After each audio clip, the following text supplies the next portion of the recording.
बऱ्याचदा असं होतं की आपल्याला स्वयंपाकाचा खूप जास्त कंटाळा येतो। असं वाटतं की पटकन काहीतरी बनवावं आणि चविष्टही असायला हवं, त्याचबरोबर पौष्टिकही असायला हवं। त्यासाठी आज आपण सरिताज रेसिपीमध्ये छान अशी डाळ पालक बनवणार आहोत। झटपट होते आणि खायलाही टेस्टी लागते। चला तर मग जास्त वेळ न घालवता व्हिडिओला आपण सुरुवात करूया। तर इथे मी 1 वाटी तुरीची डाळ घेतलेली आहे आणि अर्धी जुडी पालक घेतलेली आहे। आता पालक आणि तुरीची डाळ आपल्याला स्वच्छ धुवून घ्यायची आहे। तर इथे डाळ छान अशी धुतली गेलेली आहे आणि आता इथे कुकरच्या एका डब्यामध्ये मी पाणी टाकून घेतलेलं आहे आणि त्या पाण्यात आपल्याला ही डाळ टाकून घ्यायची आहे। सगळी डाळ मी यामध्ये घालून घेणार आहे। पालकही छान अशी स्वच्छ धुवून घेतलेली होती आणि तिला अशा पद्धतीने बारीक कापून घेतलेली आहे। आता डाळीवर आपल्याला ही पालक घालून घ्यायची आहे। आता यामध्ये आपल्याला अर्धा चमचा हळद घालून घ्यायची आहे आणि अर्धा चमचा मीठ घालून घ्यायचं आहे। आता याला व्यवस्थित एकजीव करून घ्यायचं आहे।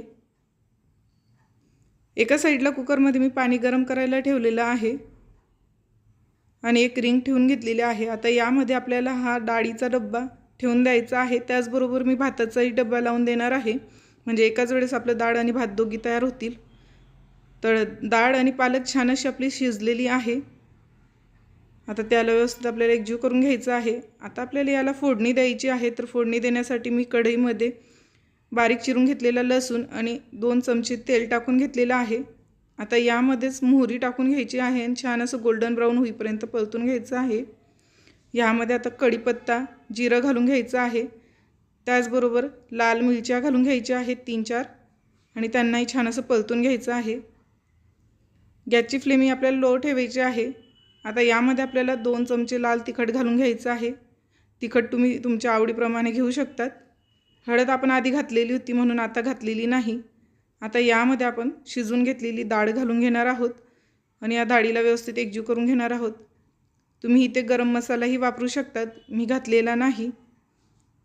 आता डाळ व्यवस्थित एकजीव झाली आहे। आता यामध्ये आपल्याला चवीपुरतं मीठ घालून घ्यायचं आहे। आपण आधीही मीठ घातलेलं होतं म्हणून आधी टेस्ट करून घ्यायचं आणि मग जेवढं लागेल तेवढंच मीठ यामध्ये घालायचं आहे आणि परत व्यवस्थित एकजीव करून घ्यायचं आहे। तर तयार झालेली आहे आपली टेस्टी अशी डाळ पालक। झटपट होते आणि खायलाही खूप टेस्टी लागते। ही रेसिपी तुम्हाला कशी वाटली हे मला कमेंट करून नक्की सांगा। माझ्या चॅनलवर नवीन असाल तर चॅनलला नक्की सबस्क्राइब करा। व्हिडिओ आवडल्यास लाईक करा। Thank you.